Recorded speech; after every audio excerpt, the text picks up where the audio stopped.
Hello hi friend, मैं Bittu Tiwari. Friends, आप सभी का हमारे यूट्यूब चैनल पे स्वागत है। इससे पहले फ्रेंड्स, आप हमारे चैनल पे नए हैं तो हमारे चैनल को सब्सक्राइब कर लीजिए ताकि हमारे नए नए वीडियो की नोटिफिकेशन आप तक सबसे पहले पहुंच सके।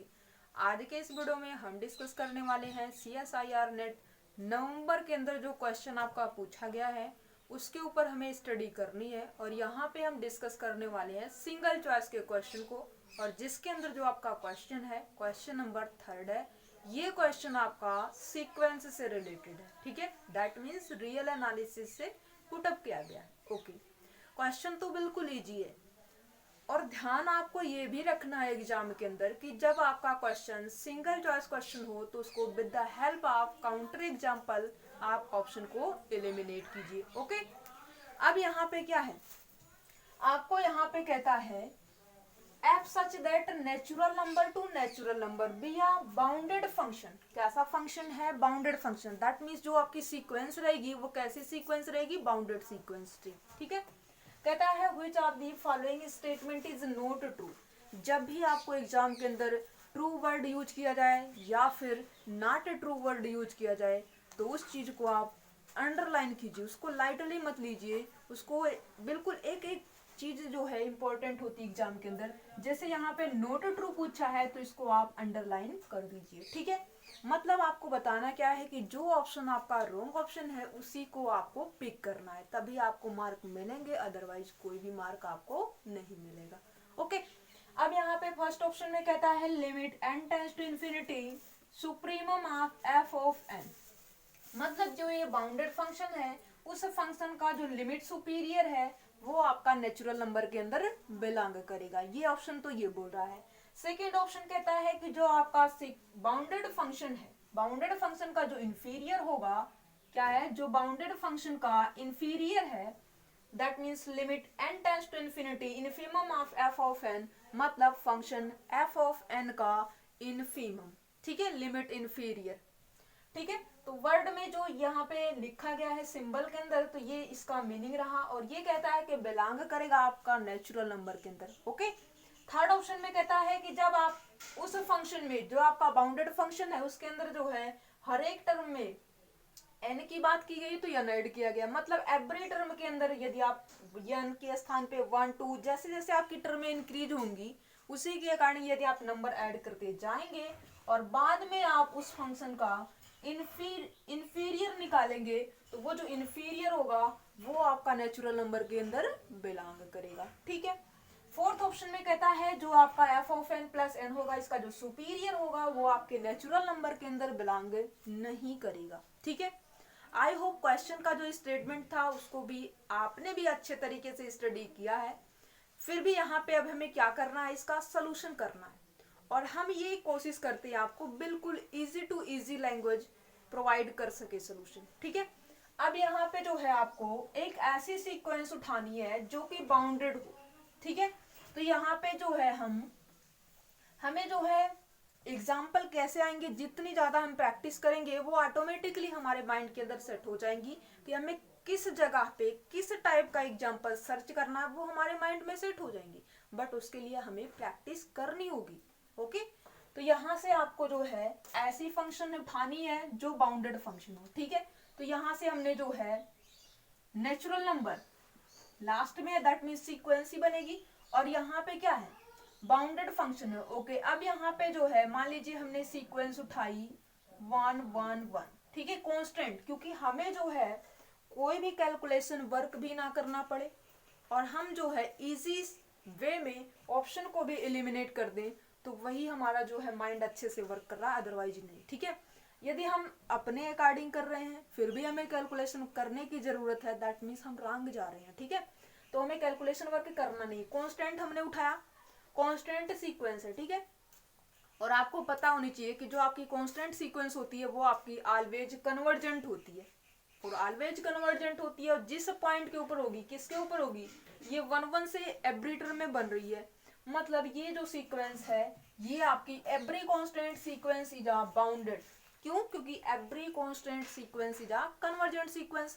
कन्वर्जेंट प्लस कन्वर्जेंट है तो इसका मतलब उससे छोटी क्लास जो बाउंडेड की है वो बाउंडेड तो ऑलरेडी है, ठीक है। तो ये आपका जो है इसकी लोअर बाउंड्री क्या है 1, अपर बाउंड्री क्या है 1, ठीक है। और k इज इक्वल टू 1, मतलब ये तो आप लिख सकते हो मैथमेटिक्स की लैंग्वेज है 1 is less than equal to 1 and less than equal to 1, ठीक है। तो ये आपकी रही ट्रिक, ओके। ऐसा फंक्शन आपने उठाया। अब यहाँ पे जो कांस्टेंट सीक्वेंस होता है, आपने जो है बिल्कुल अच्छे तरीके से रियल एनालिसिस के अंदर जो आपके 2-3 यहाँ पे यूज होने वाले रिजल्ट है उसको आपने भी अच्छे तरीके से आई होप स्टडी किया है। जो हम यहाँ पे बता रहे हैं उसको आप अच्छे तरीके से समझ पा रहे हैं, ठीक है। हम ये कहना चाह रहे हैं कि बाउंडेड सीक्वेंस है तो ये बाउंडेड सीक्वेंस है, ठीक है। और यहाँ पे कांस्टेंट है, हाँ कांस्टेंट है, कांस्टेंट है तो ये क्या होगी बाउंडेड प्लस कन्वर्जेंट, ठीक है। बाउंडेड भी है कन्वर्जेंट भी है, मतलब ये कंडीशन फुलफिल है, हाँ कंडीशन फुलफिल है। अब यहाँ पे कहता है कि जो आपका फंक्शन है उसका जब सुपीरियर आप निकालते हो तो वो आपका नेचुरल नंबर के अंदर बिलोंग करता है। कांस्टेंट सीक्वेंस है तो ये कन्वर्ज करेगी, किस पॉइंट के ऊपर कन्वर्ज करेगी, ये कन्वर्ज करेगी पॉइंट 1 के ऊपर, और पॉइंट 1 के ऊपर कन्वर्ज कर रही है, इसका मतलब इसका जो लिमिट सुपीरियर होगा और इस फंक्शन का जो सीक्वेंस है इसका जो लिमिट इंफीरियर होगा ये भी आपका 1 होगा, ठीक है। That means limit superior f of n का कितना आ रहा है 1, और यही क्या है आपका लिमिट इंफीरियर होगा। ये रिजल्ट तो आपने स्टडी ही किया होगा। कोई आपका बाउंडेड सीक्वेंस हो और वो कन्वर्जेंट हो तो उस केस में जो सुपीरियर है और इंफीरियर है वो जिस पॉइंट के ऊपर आपका सीक्वेंस कन्वर्ज कर रहा है उसी के इक्वल होता है, ठीक है। लिमिट सुपीरियर लिमिट इंफीरियर, काफी जगह पे ये वर्ड भी इस तरीके से भी यूज किया जाता है। दैट मीन्स लिमिट सुपीरियर और लिमिट इंफीरियर, ओके। ये इक्वलिटी है।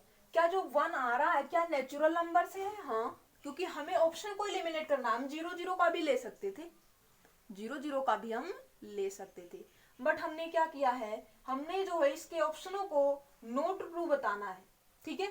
तो यहां से जब हमने ये लिया तो इसका सुप्रीमम लिमिट सुपीरियर और लिमिट इंफीरियर क्या आ रहा है 1 आ रहा है, और 1 जो है हमारा कहाँ पे बिलोंग करता है, 1 belongs to the natural number.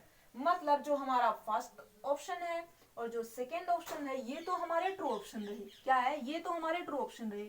हमसे पूछा क्या गया है, नोट ट्रू। दैट मीन्स हमें जो है नोट की सर्चिंग करनी है कि कौन सा ऑप्शन ऐसा है जो कि हमारा ट्रू नहीं है, ठीक है। अब यहाँ पे जो आपका थर्ड ऑप्शन है और फोर्थ ऑप्शन में, ठीक है, उसके according that means F of 1 plus का 1, ठीक है। पहली टर्म में ये सेकेंड टर्म है, थर्ड टर्म है सीक्वेंस की, ठीक है। तो इस तरीके से जब यदि हम बनाए एफ ऑफ एन प्लस का एन, ये फंक्शन यदि हम बनाना चाहें तो ये हमारा क्या होगा, 1 में 1 ऐड होगा, दैट मीन्स ये बनेगा 2, और यहाँ पे 1 है और 1 में जब 2 ऐड होगा तो बनेगा आपका 3, 1 में जब आपका 3 ऐड होगा तो बनेगा 4। दैट मीन्स एक एक टर्म आपकी बढ़ती चली जाएंगी, ठीक है।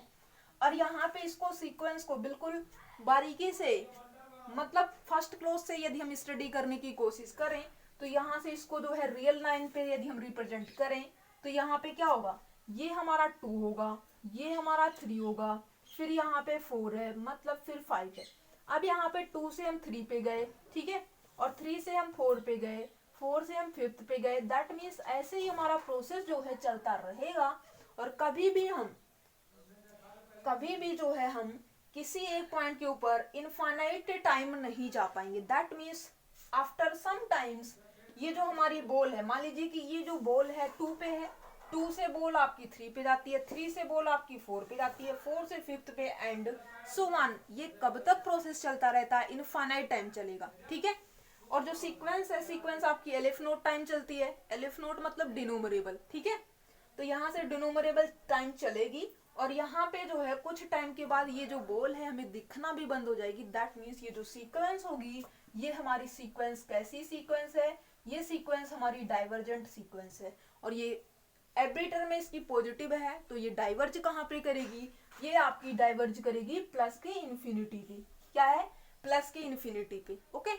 ये कॉम्प्लेक्स नंबर के ऊपर वर्क तो हो नहीं रहा है, रियल नंबर के ऊपर वर्क है, रियल एनालिसिस की स्टडी कर रहे हैं। दैट मीन्स यहाँ पे हमें डिफरेंस करके चलना होगा, प्लस का इन्फिनिटी है या फिर माइनस का इन्फिनिटी है, ओके।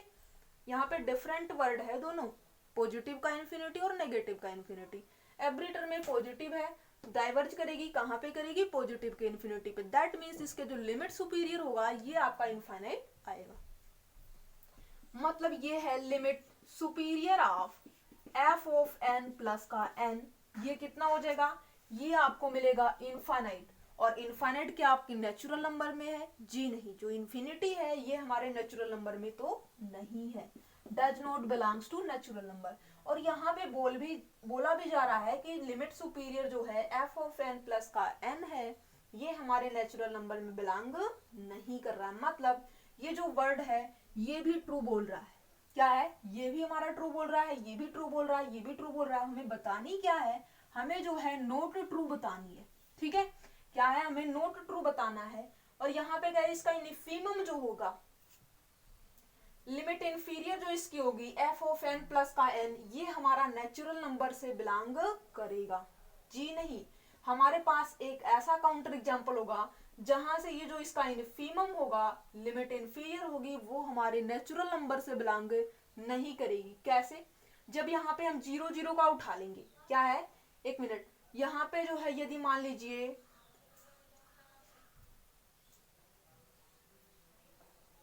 मीन्स ये है कि जब हमने एक काउंटर एग्जांपल लिया जिसकी हेल्प से हमने फर्स्ट को, थर्ड को और फोर्थ को ट्रू किया है, दैट मीन्स ऐसे बहुत सारे एग्जांपल होंगे जो आपके फर्स्ट, सेकंड और फोर्थ को ट्रू बताएंगे, बट हमारे पास कोई भी ऐसा एग्जांपल नहीं होगा जो हमारे थर्ड स्टेटमेंट को ट्रू बता दे, ठीक है।